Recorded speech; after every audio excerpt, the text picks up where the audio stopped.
আপনারা তিলজলার illegal building এবং illegal ওয়ার্কশপের ঘটনা দেখেছেন। সেখানে শুধুমাত্র 21% কে গ্রেপ্তার করা নয়, ইল্লিগ্যাল বিল্ডিং কে ডিমোলিশ করা নয়, আমরা ওসি ফায়ারকেও ওখানে সাসপেন্ড করেছি। আজকে আমরা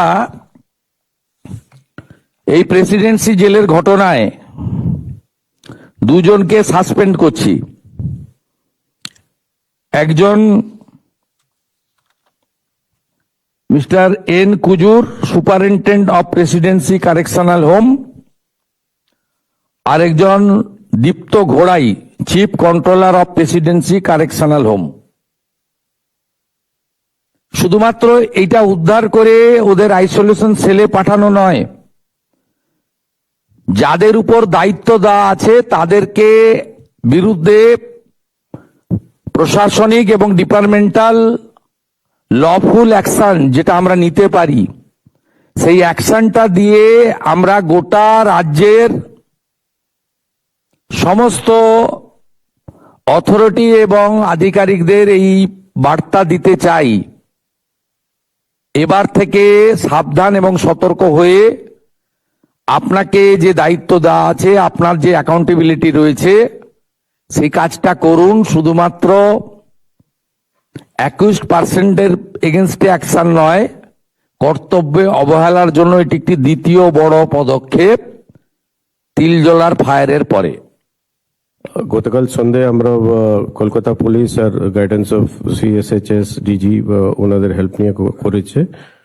তো আমরা আগে থেকে কিছু না জানিয়ে we made a surprise visit into the jail without informing anyone of the presidency jail, and then we made a team of 10 teams আমরা ফর্ম করেছিলাম with Calcutta police jail officials, and সন্ধ্যায় আমরা 4 ঘন্টা রেড করলাম within the presidency jail।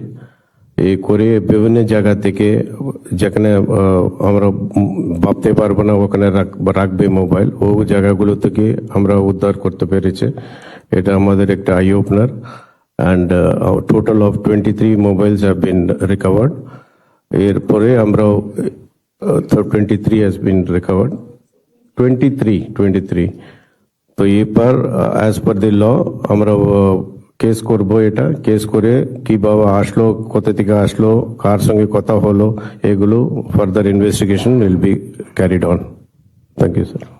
আমি HS কে বলবো কেসটা সিআইডি কে ট্রান্সফার করে দিতে। ওই সিমগুলো কাদের নামে আছে, কি করে ঢুকলো, এটার যে রুটটাকে ডিসক্লোজ করতে হবে, তাহলে এটা বন্ধ হবে।